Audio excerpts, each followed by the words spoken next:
안녕하세요. DJ 라니입니다. 오늘의 사연 시작해 보겠습니다. 안녕하세요. 사실 사연을 보내겠다고 마음을 먹기까지 쉽지 않았는데요. 저만 이런 일을 겪은 건 아닐 테니 누군가에겐 작은 위로가 될 수도 있지 않을까 하는 생각이 들더라고요. 혹시 가족이라는 이름으로 묶여 있는데 혼자 겉도는 느낌을 받으신 적이 있나요? 가장 믿었던 사람한테 뒤통수 맞아서 사랑했던 시간이 모조리 상처가 되는 경험을 해보신 적은 있는지요? 만약 이런 일을 단 한 번이라도 겪어보셨다면 제가 들려드릴 사연이 심금을 울릴지도 몰라요. 하지만 이런 순환을 겪으면서도 환하게 다시 제자리를 찾을 수 있다는 걸 꼭 말씀드리고 싶어요. 과연 제가 어떻게 달라졌는지 궁금하지 않으세요? 잠깐 시간 내서 제 사연을 들어주셨으면 좋겠어요. 저는 30대 후반으로 청소 도우미 파견업체를 열심히 꾸려나가고 있는 연사랍니다. 어릴 땐 아빠랑 단둘이 살았는데요. 원래 엄마에 대한 기억이 없었기 때문에 저를 낳다가 돌아가셨거나 아빠가 어디서 주워 키워주시는 건 줄 알았어요. 그래서 아빠가 저를 어디 갖다 버리지 않는 것만으로도 감사하게 여겼던 것 같아요. 아무리 저를 구박하고 나무라시더라도 묵묵히 지냈죠. 너는 왜 아직 어린애가 그렇게 죽을 상을 하고 나를 기다리냐? 남들은 딸 키우면 집에 가는 길이 즐겁다던데 나는 우울해서 미치겠다. 하루 종일 고생하다 집에 들어오는 네 아빠 걱정은 안 돼? 힘을 주고 싶다는 생각 안 들어? 저도 아빠한테 힘이 될 수 있으면 좋겠어요. 그런데 어떻게 해야 할지 모르겠고 막막해서 가만히 있는 거예요. 아빠는 제가 뭘 하면서 기다리고 있기를 원하세요? 따로 필요한 게 있으신 거면 노력해 볼게요. 아이고, 됐다. 엎드려 절 받는 것도 정도가 있지. 이렇게 해서 받는 재롱이 기쁘긴 하겠냐? 그냥 쥐 죽은 듯이 있어라. 나한테 뭐 바라지도 않을 테니까. 대신 너도 나한테 다른 아빠들처럼 대해주는 거 기대하지 마라. 차라리 아빠가 말씀하셨던 대로 쥐 죽은 듯이 있도록 놔두셨으면 마음은 편했을 것 같아요. 하지만 아빤 저랑 같은 공기를 마시는 것도 불쾌하다는 듯이 눈치를 주시더라고요. 일부러 제가 거실에 있으면 깊은 한숨을 내쉬며 방에 들어가도록 만드셨습니다. 그리고 식사 시간에도 제가 숟가락 드는 순간 바로 자리에서 일어나셨어요. 굳이 저한테 들리도록 진짜 숨 막힌다고 중얼거리기도 하셨죠. 그래도 매 한 번 맞아본 적이 없었던 건 다행이었어요.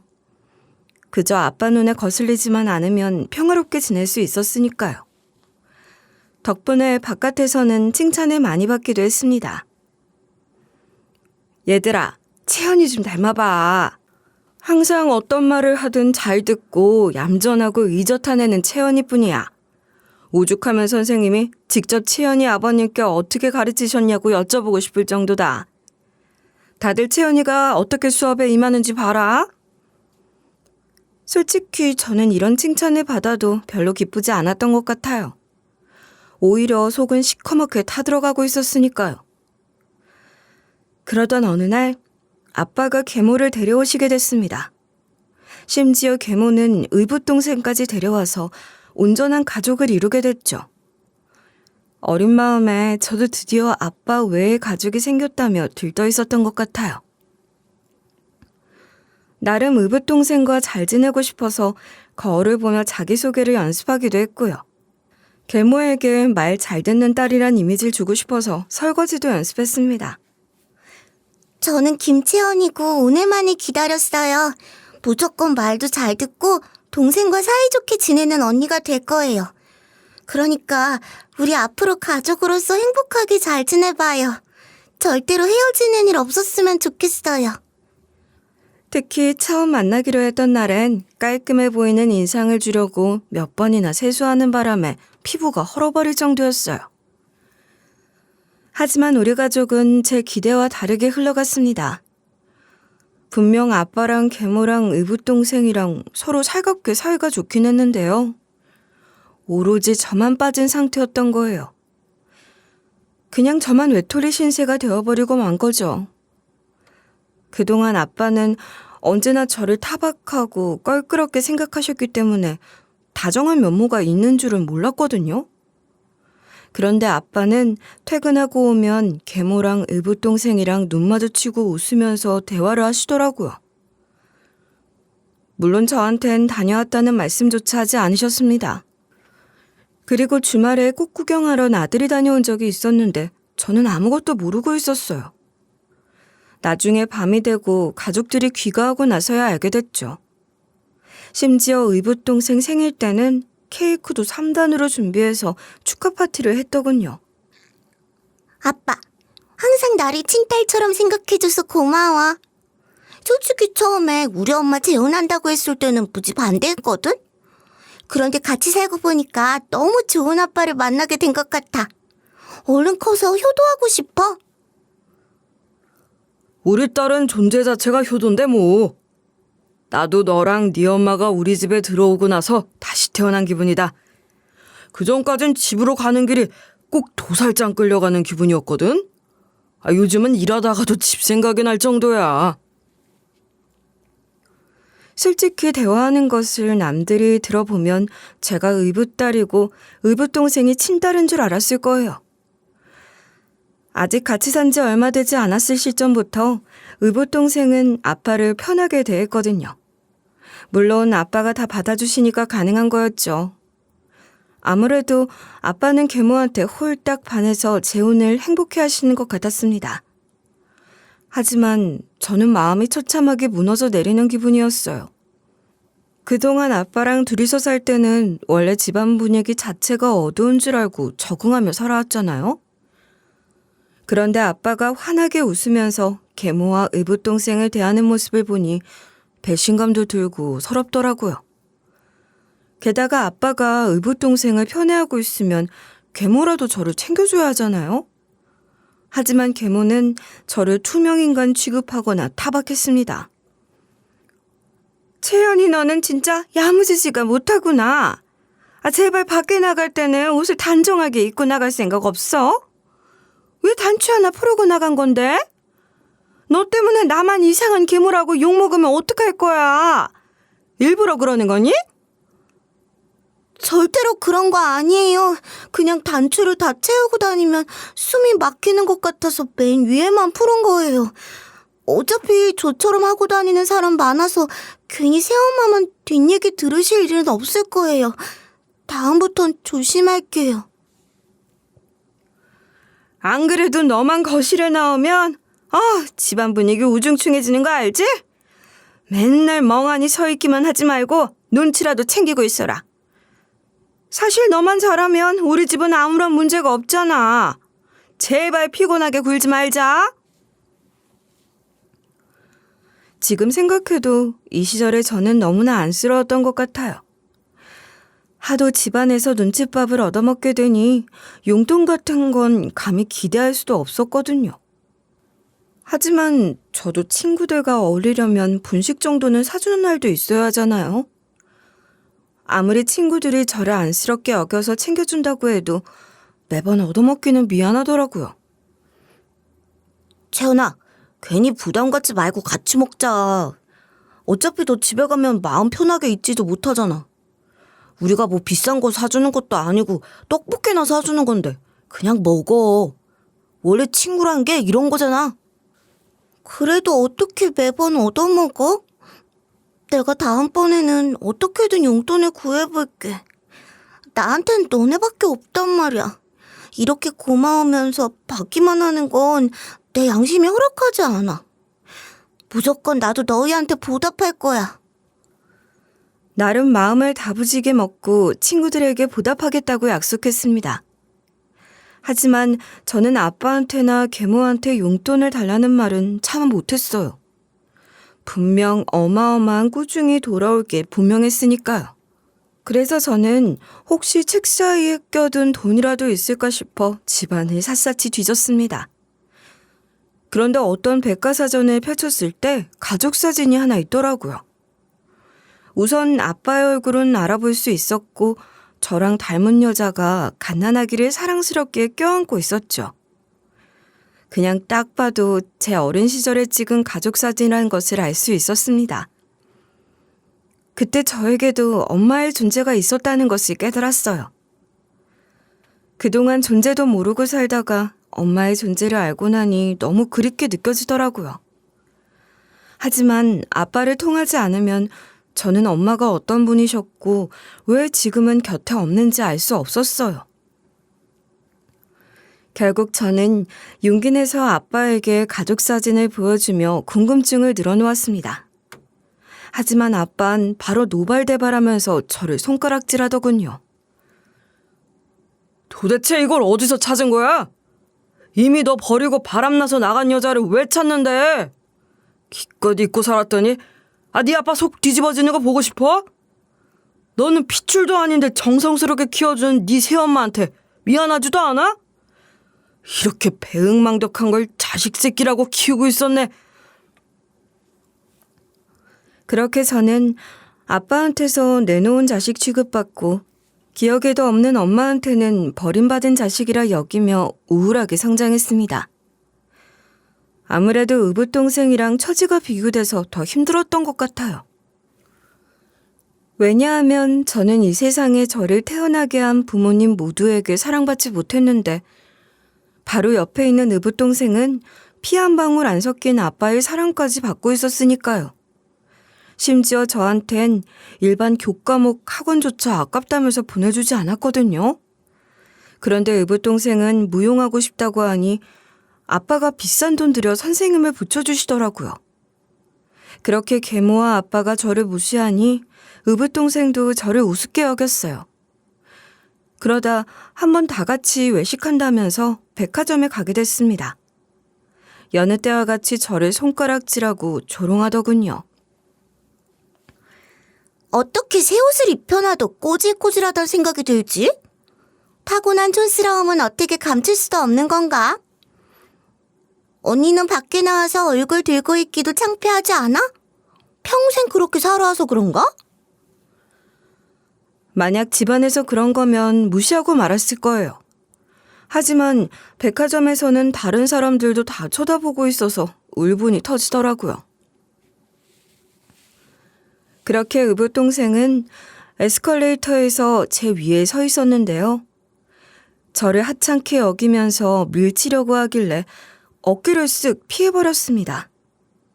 그러자 의붓동생은 중심을 잃고 에스컬레이터에서 넘어져 발목 부상을 입고 말았어요. 딱히 제 잘못은 아니었지만 집안은 뒤집어졌죠. 아무래도 무용을 지망하던 의붓동생의 인대가 다 터져 무용을 그만두게 됐거든요. 다행히 시간이 지나 걷거나 일상생활하며 불편한 건 없었지만 꿈을 이룬 의붓동생 때문에 저는 더욱 집안에서 낙동강 오리알이 되고 말았습니다. 그냥 동생이 좀 장난치는 건데 받아주면 되는 거 아니냐? 괜히 속 좁게 토라져서 피해버리는 바람에 이게 뭐야? 너 때문에 미래 창창하던 애가 힘들어하잖아. 항상 넌 우리 가족에게 피해만 주는구나. 지금 내 심정이 어떨지 너는 상상도 못할 거다. 단순히 발목만 다친 게 아니라 꿈을 잃었다고. 거의 영혼이 꺾여버린 수준이란 말이야. 도대체 어떤 마음을 품고 있었던 건지 몰라도 음침해서 꼴도 보기 싫구나. 누가 들으면 제가 고의로 의붓동생 발목을 다치게 한 줄 알았을 겁니다. 하지만 저야말로 농락당하기 싫어서 피해버렸다가 누명을 쓴 거라서 억울하더라고요. 그렇게 저는 집안에서 제대로 미운 털이 박힌 만큼 성인이 되자마자 기숙사가 있는 공장에 들어가 일을 구했어요. 당연하게도 우리 가족 중 아무도 저를 말리지 않더군요. 솔직히 마음이 하염없이 쓸쓸하기도 했지만 이제 당당하게 제 인생을 꾸려나가는 거라 믿기로 했던 것 같아요. 하지만 이런 제 다짐과 달리 공장에서의 일은 쉽지 않았습니다. 처음엔 나이도 어린데다가 손이 어설퍼서 혼도 많이 나고 텃세에 시달렸어요. 아주 사소한 것이라도 실수하게 되면 제일 앞으로 불려가 공개적으로 타박을 들었거든요. 그리고 식사 시간이 되면 아무도 제 옆엔 앉으려고 하지 않았습니다. 게다가 휴게 시간에 제가 어지른 게 아닌데도 막내가 아니면 누가 하냐며 다 치우라고 하시더라고요. 정말이지 눈빛 하나로 사람 주눅들게 만드는 게 뭔지 이때 깨달았던 것 같아요. 하지만 저는 이대로 포기할 수 없었습니다. 아무래도 집으로 돌아가기엔 가족들도 살가운 편이 아니었으니까요. 그저 여기 아니면 갈 곳 없다는 마음으로 최선을 다했죠. 그러다 보니 자연스럽게 한 분씩 저를 인정해 주시더라고요. 하도 어려서 금방 포기하고 도망칠 줄 알았는데 이렇게 버틸 줄은 몰랐어. 솔직히 하루빨리 나가는 게 여러모로 서로 좋으니까 일부러 더 세게 말했거든. 이렇게 강단 있고 씩씩한 아가씨일 줄이야. 이럴 줄 알았으면 처음부터 잘해줄 걸 그랬나 봐. 사실 채연이 너 들어오기 전에 실컷 일 열심히 가르쳐줬더니 야밤 도주하는 애들이 몇 있었거든. 금방 포기하는 부류일 줄 알았는데 너무 성실해. 솔직히 텃세 당하던 시절엔 야속하기도 하고 서럽기도 했는데요. 가까워지고 나서 왜 그랬는지 자초지종을 들으니 이해가 되더라고요. 그렇게 저는 공장을 제2의 집이라고 여기면서 마음 붙였습니다. 사실 환경 자체는 집안에서 가만히 버티고 있는 게 훨씬 나았을 거예요. 하지만 몸은 고될지언정 공장에서 지내는 나날이 심적으로는 편안하더라고요. 그러던 어느 날 같이 공장에서 일하는 또래의 남자애가 있었는데요. 저를 마음에 들어한다는 소문이 퍼지기 시작했습니다.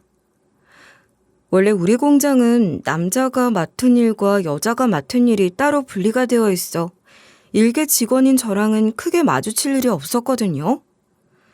그런데 그 남자애가 저한테 호감이 생겼다면서 같이 일하는 아저씨들한테 말했나 봐요. 워낙 공장 내에 우리 또래가 없으니 아주머니들과 아저씨들이 무슨 드라마 보듯이 엮어주고 싶어 하시더라고요. 채연아, 그 남자애가 엄청 싹싹하고 성격이 괜찮다고 하던데?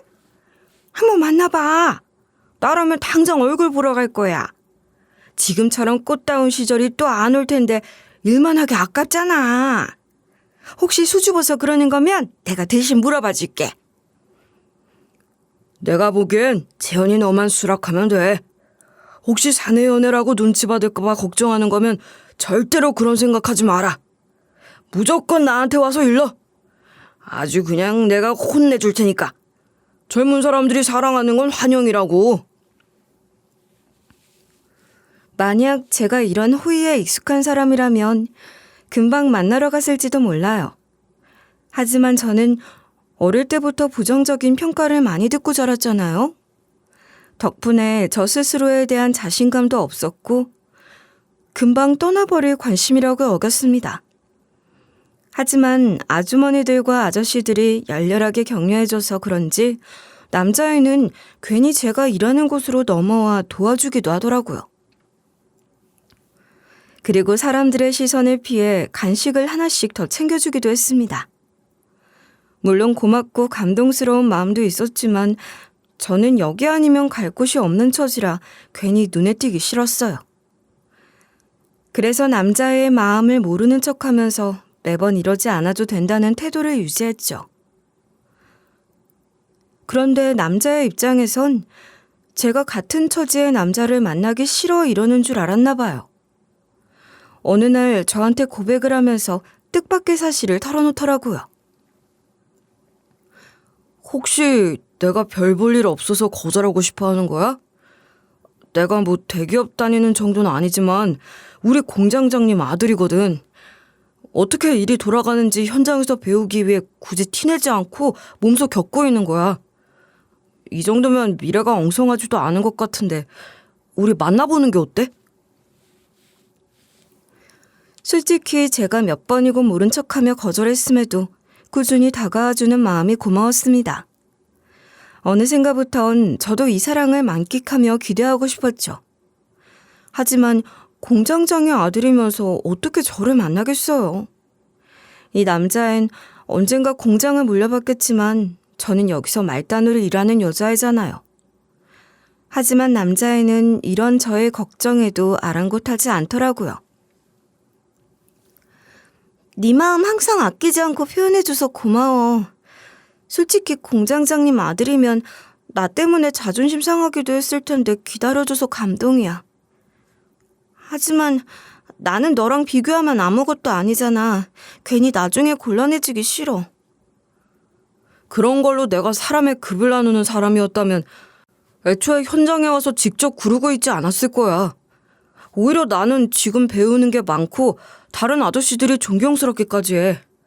그냥 스쳐 지나가는 호감 아니니까 진지하게 생각해줘. 결국 저는 남자애와의 연애를 시작했습니다. 남자애는 저한테 약속했던 것처럼 변하지 않는 진심을 보여주더라고요. 매일 아침 일찍 일어나서 제자리까지 따뜻한 보온병에 녹차를 챙겨다 줬어요. 그리고 저녁엔 힘들지 않았냐면서 어깨를 주물러줬죠. 사실 제 생일은 가족들도 중요하지 않게 여기는 날이었는데요. 처음으로 손글씨 편지와 케이크를 한꺼번에 받았습니다. 오죽하면 아주머니들과 아저씨들이 제가 남자의 보물이냐고 놀릴 정도였어요. 이렇게 사랑을 듬뿍 받아서 그런지 저는 성격도 훨씬 쾌활해질 수 있었던 것 같아요. 설마 제가 인생을 살아가는 동안 이렇게 활발해질 줄은 꿈에도 몰랐죠. 그리고 시간이 지나면서 우리 사이에는 결혼이 언급되기 시작했습니다. 솔직히 처음엔 격렬한 반대를 당할 각오로 인사를 간 거였어요. 하지만 예비 시부모님은 저를 다정하게 반겨주시더라고요.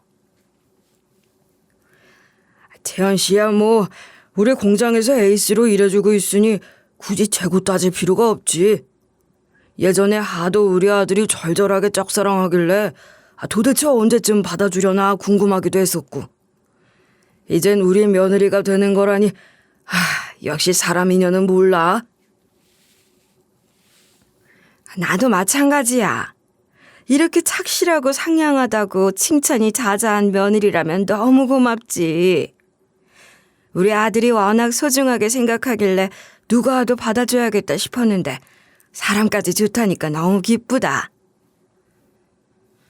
그동안 공장에서 성실하게 일했던 보람이 느껴지는 것 같았습니다. 분명 제가 결혼을 허락받으러 인사드리러 간 건데도 대접을 받고 돌아왔다는 생각이 들 정도였어요. 원래 저는 공장에서 일하고 있으니 공장장님 부부를 찾아뵈며 어렵게 생각해야 하는 게 맞잖아요. 그런데 예비 시아버지가 직접 과일을 깎아주시며 후식을 챙겨주셨어요. 그리고 예비 시어머니는 직접 손수 만든 반찬을 싸주시며 건강 잘 챙기라고 조언해 주셨죠. 감히 제가 이런 기쁨을 누려도 되나 고민스럽기도 했답니다. 저처럼 보잘것없는 여자도 인생이 잘 풀릴 수 있나 싶었으니까요. 하지만 저에겐 다른 고민이 생기고 말았어요. 아무래도 예랑이를 데리고 친정에 인사드리러 가야 했으니까요. 솔직히 사랑하는 남자에게 제가 얼마나 무시받고 뭣도 없는 존재인지 알려주고 싶을 여자가 어딨겠어요. 하지만 예랑이는 사이가 돈독한 집안에서 자라서 그런지 꼭 인사드려야 한다고 고집부리더라고요. 뭐가 그렇게 무서워서 걱정을 하는 거야? 혹시 반대하실까봐 그래? 원래 결혼 허락 받을 때는 그 정도 각오하고 방문하는 거잖아. 만약에 내 마음이 다칠까봐 걱정하는 거면 마음 놔도 돼. 결국 저는 예랑이를 데리고 친정에 찾아가게 됐습니다. 아니나 다를까 아빠랑 계모는 참 떨떠름 하시더라고요. 재현이 너 성인되고 나서 여태까지 딱히 교류 없이 살아왔는데 뭐하러 온 건지 모르겠구나. 그냥 니네 알아서 해라. 어차피 내가 반대한다고 해도 결혼할 거 아니냐. 그냥 예의만 차리러 온 것 같은데 필요 없다. 나도 마찬가지야. 이제는 부모 동의 없이도 스스로 결정하고 책임지는 나이잖아.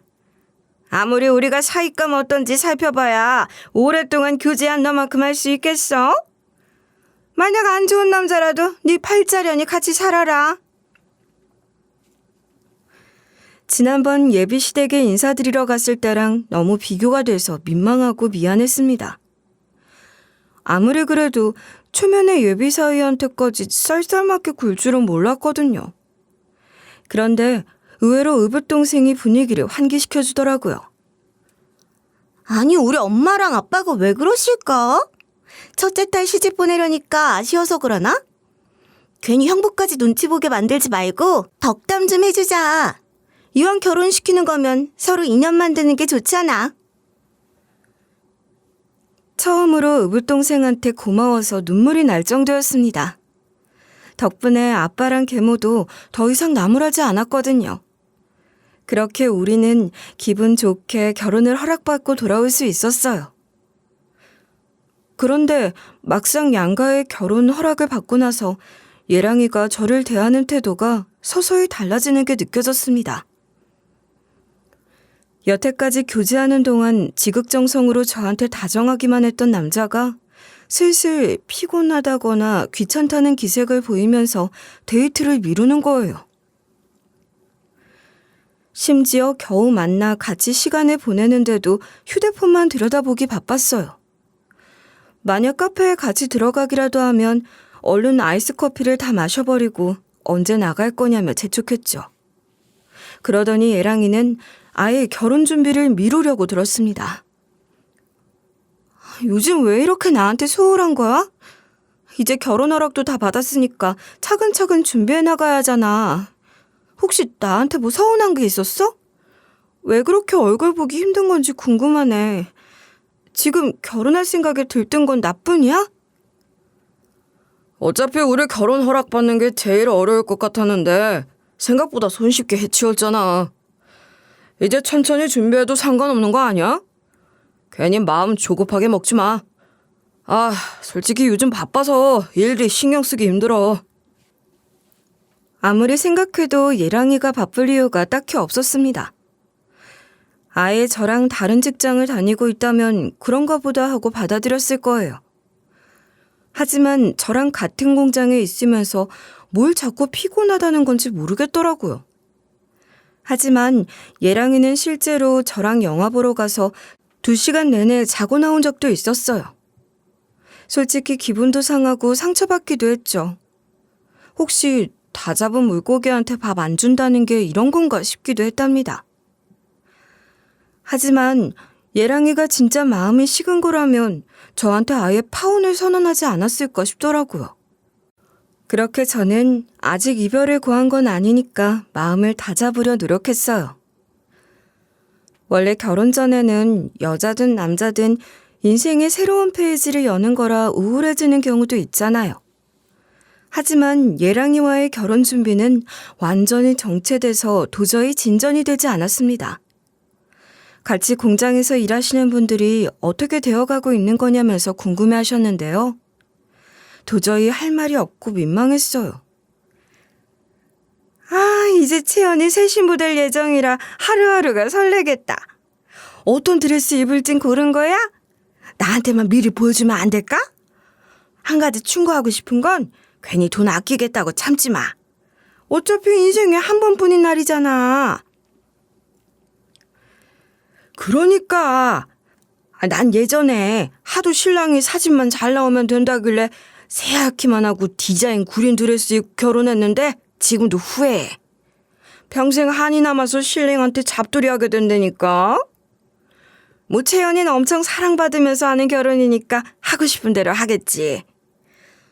저는 아직 드레스 안 골랐어요.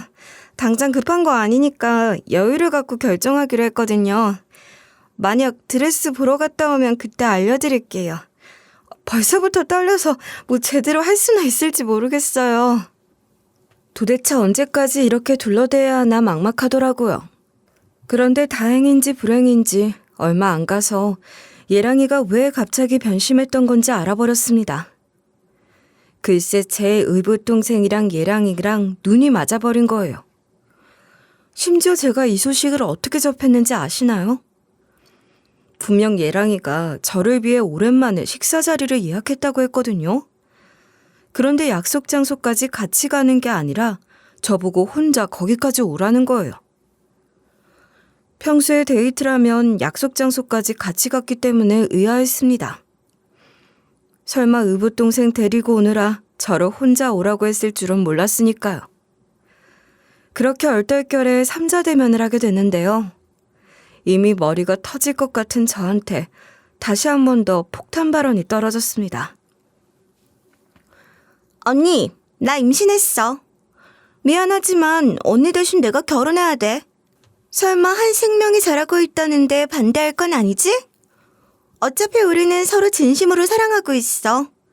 괜히 언니가 결혼하는 것보다 내가 결혼하는 게 훨씬 행복한 가정이 될 거야. 당신한텐 진심으로 미안하게 생각해.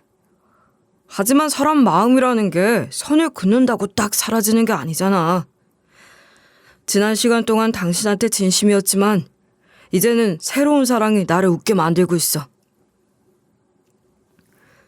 의붓동생이랑 예랑이는 사랑에 빠진 지 얼마 안 돼서 제가 상처받았는지는 안중에도 없어 보였습니다. 그저 둘이 핑크빛 세상을 기대하며 행복해하고 있더라고요. 아무리 제가 절망에 빠져 울부짖어도 이제 와서 어쩔 거냐는 시기였죠. 이 배신자들아, 어떻게 이럴 수가 있어? 그날 딱 한 번 마주하게 했던 건데 무슨 눈이 맞았다는 거야. 그동안 함께했던 시간이 있는데 어떻게 내 뒤통수를 칠 수 있는 거냐고. 니들이 사람 새끼면 나를 이렇게 불러내는 건 아니지. 지금 네 동생 애 가졌단 말 들려주지 않았어? 어디서 큰 소리를 내는 거야? 분명 미안하다고 사과까지 다 했잖아. 이미 임신했는데 흘려보낼 수 없는 노릇이야. 그냥 당신만 깔끔하게 물러나면 돼.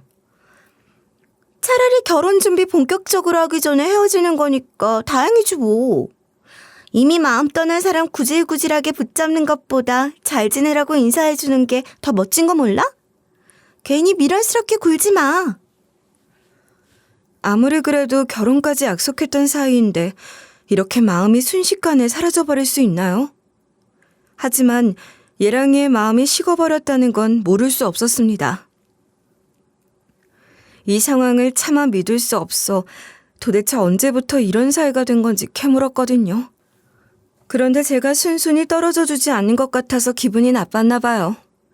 글쎄 예랑이가 과거 저 때문에 의붓동생이 발목을 다쳐 무용을 그만둔 것까지 언급해가며 손가락질했거든요. 이쯤 되니 결혼도 아니고 연애하다가 환승당한 거라 제가 할 수 있는 게 아무것도 없다는 것을 깨달을 수밖에 없었습니다. 심지어 예랑인 제가 일하는 공장의 차기 공장장이었죠. 결국 저는 제 발로 공장에서 나오겠다고 결정하는 수밖에 없었어요. 원래 저랑 결혼하면서 예랑이가 물려받기로 되어 있었거든요. 계속 고집부려 공장에 붙어 있다간 서로 불편해질 것 같았어요. 그나마 예랑이네 공장의 원청기업에서 청소부를 구한다는 소식을 듣게 돼 다행이었죠. 사실 제가 예랑이네 공장에서 일할 때 원청기업 직원 한 명과 잘 지냈는데요. 그분이 제 사정을 듣고 본인네 회사에 청소부 자리가 났으니 거기라도 지원해보라고 하시더라고요. 채연 씨, 딱히 갈 곳이 없는 거면 우리 회사에 청소부 자리라도 지원해보는 게 어때요? 이런 제안이 조금 조심스럽긴 하지만 채연 씨도 당장 일할 곳이 필요하잖아요. 우리 회사 정도면 나쁘지 않을 거예요. 그렇게 저는 원청기업의 청소부로 취직하게 됐습니다. 솔직히 젊은 사람이 뭐 이런 굳은 일을 하냐는 시선도 적지 않았지만 공장 다니면서 워낙 산전수전 다 겪었던 터라 상관없었어요. 그러던 어느 날 평소처럼 청소하다가 우연히 회장님 지갑을 줍게 됐습니다. 원래 명품 지갑인 건 알아도 누구 건지는 몰랐기에 열어봤는데요. 회장님의 명함이 있더라고요. 그런데 문제는 회장님의 명함만 있는 게 아니었단 거예요. 바로 제가 어릴 때 우리 집에서 발견했던 갓난아기 시절 가족 사진도 같이 들어있었거든요. 아무리 생각해도 우리 아빠랑 회장님이 아는 사이일 것 같진 않았습니다. 도대체 어떻게 된 건지 의문스러울 수밖에 없었죠. 그래서 저는 비서실에 지갑을 맡기며 혹시 이 사진에 대해 들을 수 있는지 여쭤봤어요. 안녕하세요. 화장실 청소하다가 회장님 지갑을 주워서 갖다 드려요. 일부러 보려던 건 아니고 지갑이 누구 건지 확인하기 위해 열었는데요. 제 가족 사진을 발견해서 혹시 어떻게 된 건지 들을 수 있으면 좋겠어요. 나름대로 용기를 내서 말을 남겼던 거예요. 솔직히 건물 청소나 하러 다니는 여자가 회장님에게 궁금증을 갖는다는 것 자체가 불쾌하게 받아들여질지도 모르니까요. 비서 역시 뭐 그런 걸 궁금해하냐는 식이었죠. 지갑을 찾아주셨다고 하니 말씀은 전해드릴게요. 하지만 다음에도 매번 이러시면 좀 곤란할 것 같네요. 아무래도 회장님은 이런 이야기나 주고받을 만큼 한가하신 분이 아니거든요. 이번 딱 한 번이에요. 솔직히 비서의 태도가 쌀쌀 맞아서 회장님에게 제 궁금증이 닿지 않을지도 모른다고 생각했습니다. 그런데 제가 한창 청소를 마무리하고 있을 때 비서가 찾아왔어요. 이전까지의 태도와 달리 저한테 존칭을 부여하며 다급히 회장님을 뵈러 가자고 하더라고요. 어떤 정신으로 비서의 손에 이끌려 따라갔던 건지 모르겠어요. 그 정도로 얼떨떨하게 붙잡혀 갔거든요. 그런데 회장실 안으로 들어섰더니 이미 눈물을 흘리고 계신 회장님이 보였습니다. 그러면서 제 이름을 부르고 손을 어루만지셨죠. 그리고 저 역시 회장님이 어떤 분이신지 눈치챌 수 있었습니다. 비록 가족 사진 속 엄마의 모습과 현재의 회장님 얼굴은 세월로 인해 인상이 많이 달라 보였지만 특유의 다정한 눈빛은 여전하신 것 같더라고요. 하지만 제 마음은 살짝 복잡할 수밖에 없었어요. 아무래도 아빠 말을 통해 엄마가 바람나서 저를 버리고 가버렸단 말을 들은 적 있잖아요? 혹시 저랑 아빠를 버리고 이런 기업의 회장이 될 수 있도록 지원해줄 만한 뒷배를 가진 남자를 찾아간 건가 싶었거든요. 그래서 저는 속 시원하게 전말을 듣고 싶어서 조심스럽게 여쭤봤습니다. 제가 알기로 엄마는 바람이 나서 집을 나가셨다고 하더라고요. 무조건 아닐 거라고 믿고 싶지만 우선 제가 듣기로는 그랬어요. 도대체 왜 저를 두고 가셨던 건지 알려주실 수 있나요? 아예 제 기억 속엔 엄마가 없어서 항상 궁금했거든요. 제 말이 끝나기도 전에 엄마의 표정은 참담하게 변했습니다. 그리고 제가 조금도 오해하게 놔두지 않겠다는 듯이 부정하시더라고요. 그리고 왜 이제야 우리 모녀가 재회하게 된 건지 설명해 주셨어요. 알고 보니 엄마는 원래부터 부잣집 딸이었다고 했습니다. 하지만 아빠는 별 볼 일 없는 남자였다고 하더라고요. 그런데 온실 속 화초처럼 자란 엄마 눈에는 아빠가 남자다워 보였던 거예요. 하필이면 순식간에 사랑에 빠지고 만 거죠. 당연히 엄마의 집안에선 두 분의 만남을 격렬하게 반대했다고 하시더군요. 네가 나한테 얼마나 귀한 딸인데 그런 놈을 만나려고 해. 제발 헤어지겠다고 약속해라. 괜히 너만 손해라서 하는 소리야. 지금은 사랑이 네 인생의 전부 같겠지만 조금만 시간 지나면 쓸데없다는 걸 알게 될 거다. 그런 말 좀 하지 마세요. 저는 진심으로 사랑하고 있다니까요. 뭘 원하시는지 알겠지만 저는 조건 봐서 결혼하고 싶지 않아요. 만약 진짜 제가 행복하길 바라신다면 이 사람이랑 결혼할 수 있게 허락해 주세요. 어느 정도로 충돌이 있었냐면 외할머니가 엄마 방에 있는 전화선을 끊어버렸다고 했습니다. 그리고 외출을 못하게 하기 위해 방문을 잠그고 열쇠까지 숨겨버렸다고 했어요. 만약 무조건 외출이 필요한 경우엔 운전기사를 붙여 동선을 감시했다고 했죠. 가만히 듣고 있으니 무슨 영화 속에서 나올 법한 일 같더라고요. 하지만 엄마는 이런다고 사랑을 포기할 수 없었습니다. 그저 아빠만 있다면 뭐든 할 수 있다고 믿은 거예요. 결국 엄마는 창문을 통해 아빠와 사랑의 도피를 선택했다고 하더라고요. 나를 선택해준 만큼 당신 눈에서 눈물 나는 일 없게 해줄게. 무조건 행복하게 만들어주겠다고 약속해. 물론 당신이 살던 수준에 비하면 많이 어렵겠지만 매일매일 웃는 일이 하나씩 생기도록 만들 거야. 사는 수준 같은 건 상관없어. 원래 사람들 다 이렇게 살아가잖아.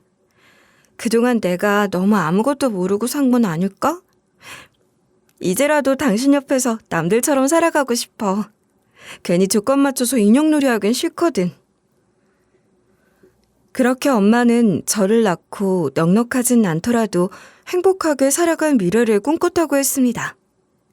하지만 아빠한테는 꿍꿍이가 따로 있었던 거예요.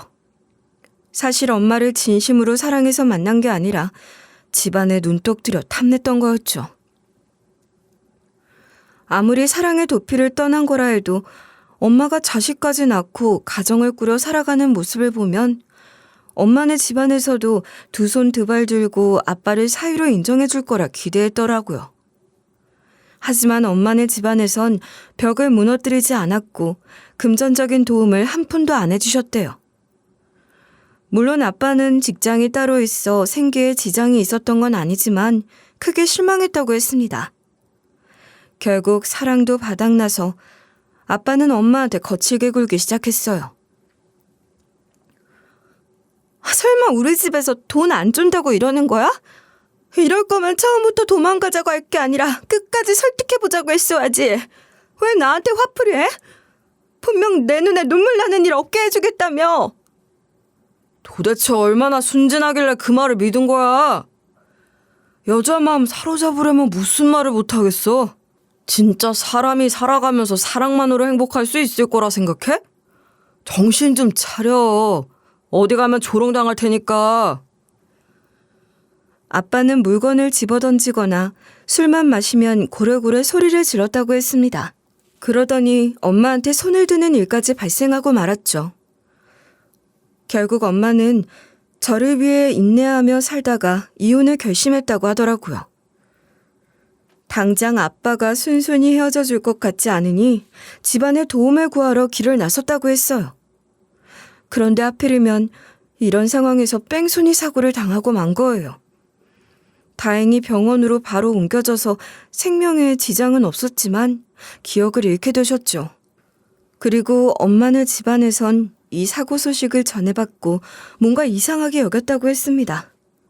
아무래도 엄마의 행색이 다급하게 집 밖으로 뛰쳐나온 것 같았으니까요. 그래서 엄마네 집안에선 뒷조사를 의뢰했고 아빠가 고압적으로 굴어왔다는 것을 알게 됐어요. 그리고 이를 빌미로 아빠한테 이혼을 종용했고 엄마 앞에 다시는 나타나지 못하도록 경고했다고 하더라고요. 이래서 자네 같은 남자랑 만나지 않기를 바랬던 건데 왜 벌벌 떨고 있나? 스스로도 뭘 잘못했는지 감이 오나 보지? 이대로 눈 감아줄 테니까 우리 딸한테서 떨어져. 괜히 애 핑계 댈 생각도 하지 말게. 어차피 우리 딸은 자네 기억하지도 못해. 만약 발목 잡으려고 했다간 인생 재미없을 줄 알아? 진짜 잘못했어요. 다시는 눈앞에 나타나는 일 없을 거고 애도 제가 알아서 키울게요. 그러니까 제발 용서해 주세요. 그냥 서로 없던 사람처럼 살면 되는 거 맞죠? 무조건 약속 지킬게요. 아빠 입장에선 엄마의 든든한 집안에서 경고를 받은 데다가 본인이 먼저 본인 무덤을 판 상황이었기 때문에 수긍할 수밖에 없었던 거예요. 아무리 자존심이 상하더라도 굽신거려야 했겠죠. 이제야 이 모든 전말을 알고 나니 왜 그동안 아빠가 저를 애정없이 키우셨던 건지 알겠더라고요. 그리고 엄마는 재혼하고 나서 저의 존재를 알게 되셨다고 하더군요. 하지만 엄마의 기억이 온전히 돌아왔다기보다는 본인이 이런 삶을 살아왔다는 정보를 습득한 거라고 했어요. 그런데 저는 이미 아빠의 재혼으로 온전한 가정 속에서 자라고 있었던 데다가 엄마도 재혼한 배우자가 데려온 자식을 키우고 있었기 때문에 선뜻 나설 수 없었다고 하더라고요. 다만 엄마는 배 아파 낳은 자식을 직접 키우지 못한 것이 마음에 걸려 가족 사진만은 지갑에 넣고 다니셨던 거죠. 그동안 저나 엄마나 평생 서로의 존재를 그리워했던 것도 아닌데 자꾸 눈물이 나더라고요. 그리고 엄마는 제가 왜 청소 일을 하고 있는 건지 궁금해하셨어요. 사실 제가 번듯하게 자라 당당하게 마주했다면 더할 나위 없이 좋았겠지만 그럴 수 없어 민망하더라고요. 하지만 숨긴다고 되는 일도 아닌 것 같아서 솔직하게 털어놨어요. 이 자식들을 가만둬서는 안 되겠네. 절대로 그냥 행복하게 살도록 놔주지 않을 거야. 이제라도 내가 네 의지할 곳이 되어줄 테니 걱정하지 마라. 네 엄마로서 이 정도는 해줘야지. 무조건 약속 지키겠다. 그렇게 엄마는 전 예랑이와 의붓동생이 본인들이 기대하는 것처럼 아름다운 신혼이 시작될 수 없도록 막아세우셨습니다. 이렇게까지 제대로 칼을 뽑으실 거라고는 저도 몰랐던 일이죠. 바로 우리 엄마 기업이 전 예랑이네 공장의 원청이라고 했잖아요. 앞서 말씀드렸듯이 제가 우리 엄마 기업에 들어온 것 자체가 전 예랑이네 공장에서 알게 된 직원 덕분이었으니까요. 어느 정도로 영향력을 발휘하는 원청이었냐면 아무리 업계가 불황이더라도 우리 엄마의 기업 하나 믿고 의지하는 부분도 있었습니다. 그런데 여기가 딱 끊겨버리면 전 예랑이네 공장에선 어쩌겠어요? 당연히 전 예랑이네 공장에서는 날벼락 맞은 것처럼 무슨 문제라도 있는 거냐며 절절 기었다고 하더라고요. 혹시 저희 공장에서 나간 게 잘못됐나요?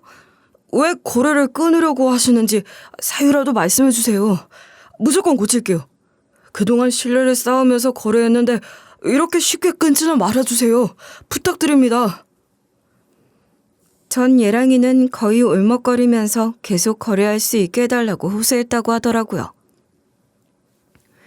그래서 엄마는 전 예랑이와 공장장을 불러들였어요.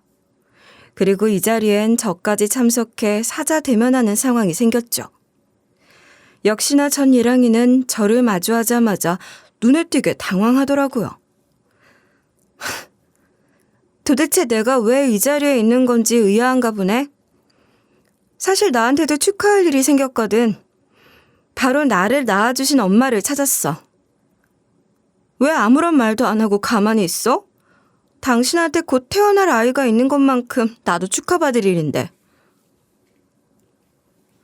제가 진짜 엄마를 찾았다는 사실을 알려주니 전 예랑이는 본인한테 앞으로 닥칠 상황을 예견한 것 같았습니다. 아주 그냥 얼굴이 시뻘개졌다가 푸르게 변하기를 반복하더라고요. 공장장 역시 제가 왜 일을 관뒀는지 그리고 왜 파혼하게 된 건지 그 이유를 알아서 난처해하는 게 느껴졌어요. 하지만 둘 다 우리 엄마 앞에선 뭐라 제대로 찍소리도 못했죠. 그리고 사자대면 자리가 끝나고 나서 도와달라며 애걸복걸하더라고요.